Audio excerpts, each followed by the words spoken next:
मीरपुर नाम के शहर में तेजस अपनी पत्नी नीरू के साथ रहता था। पति पत्नी दोनों ही नौकरी करते थे।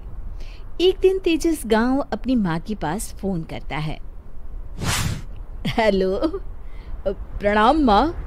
जीते रहो माँ, तुम दादी बनने वाली हो हैं? अरे वाह, ठीक है बेटा, मैं कल ही आती हूँ। जब माँ जी शहर पहुंची तो बेटे बहू ने बहुत अच्छे से स्वागत किया। लीजिए माँ जी, चाय। अरे गर्मा गर्म पकोड़े ले आओ माँ के लिए। नीरू रसोई में गई और 2 मिनट में ही पकोड़े ले आई। जी ये लीजिए। बहू, जादू से बनाए हैं क्या? अभी तो रसोई में गई थी। यम्मी।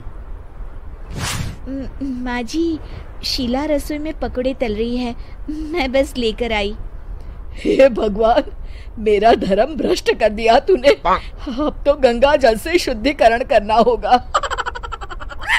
दूसरे दिन, माँ जी मैंने नाश्ता बना दिया है, ऑफिस जा रही हूँ। पर अभी तो घर का सारा काम पड़ा है।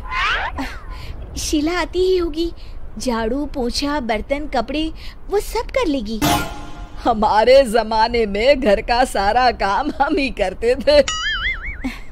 जी माँ जी, आप बहुत होशियार हैं, मैं घर ऑफिस दोनों नहीं संभाल पाती। तो जरूरत क्या है घर से बाहर जाकर चाकरी करने की? वैसे भी घर का काम खुद करने से घर में बरकत आती है, समझी? पर माँ जी। पर वर कुछ नहीं, इस महीने की पगार मिले फिर ऑफिस बंद। हाँ। रात को नीरू तेजस से कहती है, सुनिए जी, माँ जी बोल रही थी कि मैं नौकरी छोड़ दूं। वैसे ठीक ही तो है, अभी तुम्हें आराम की जरूरत है। फिर भी आराम कहाँ, शीला को छुड़ाने के लिए बोल रही थी। तो अब 24 घंटे में इतना काम तो कर ही सकती हो। पर जॉब पसंद है मुझे, घर पर मन नहीं लगेगा। अगले दिन जब दोनों ऑफिस के लिए निकल रहे थे, मेरी तो कोई कीमत ही नहीं है इस घर में। माँ जी, आजकल महंगाई बहुत है, रहन सहन भी बदल गया है, दोनों नौकरी करते हैं तभी ठीक रहता है। अच्छा, तू कहना क्या चाहती है? मेरा बेटा तुझे बिठा के खिला नहीं सकता? तू ही इस घर का खर्च चला रही है, हैं? नहीं माँ जी, मेरा वो मतलब नहीं था। मतलब खूब समझती हूँ, ये बाल धूप में सफेद नहीं किए मैंने। हाँ। अब तो ये रोज का काम हो गया था। तेजस भी रोज की झिकझिक से परेशान हो गया था। एक दिन उसने कहा, नीरू, वैसे भी तुम्हें मैटरनिटी लीव मिलने वाली है, तो अभी से ही छुट्टी ले लो। पर क्या, मेरी सैलरी अच्छी खासी है। आखिर नीरू ने रिजाइन कर दिया। जब बच्चा हुआ तो घर में सब बहुत खुश हुए। कुछ दिनों बाद तेजस फाइल देख रहा था। क्या हुआ तेजस, कुछ परेशान लग रहे हो? अब हाँ, वो हमारी जितनी सेविंग्स थी वो तो हॉस्पिटल में और छठी के फंक्शन में खत्म हो गई है नीरू। और अभी वैसे मंदी चल रही है तो मैं बोल रही थी कल मुन्ना को हेपेटाइटिस का टीका लगवाना है। नीरू, क्या पोस्टपोन नहीं कर सकते? नहीं जी, बिल्कुल नहीं। अब तेजस को समझ में आ रहा था कि उससे गलती हुई है। पैसों की कमी का असर घर के माहौल पर भी पड़ रहा था।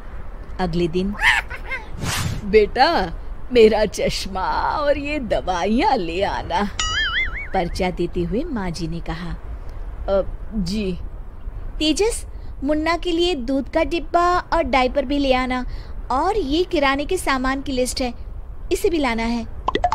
तेजस गुस्से में लिस्ट मरोड़कर फेंकता है और चिल्लाता है, पैसे क्या पेड़ पर उगते हैं?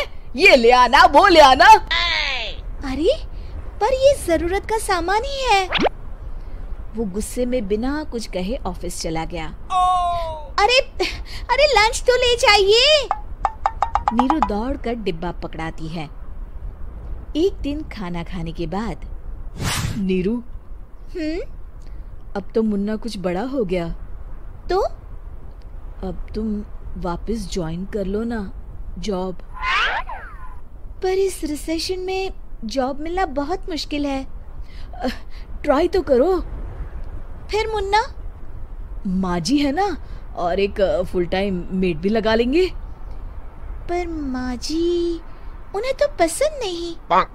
तभी माँ जी वहाँ आ जाती है और प्यार से नीरू के सर पर हाथ फेरते हुए बोलती है, अब मेरी समझ में आ गया बहू, पहले के और अब के समय में अंतर है। तुम काम शुरू करो, मुन्ना की जिम्मेदारी मेरी। मेरी प्यारी माँ जी। ये कहकर नीरू उनके गले लग गई। शिक्षा, परिवर्तन संसार का नियम है, हमें भी समय के साथ चलना चाहिए।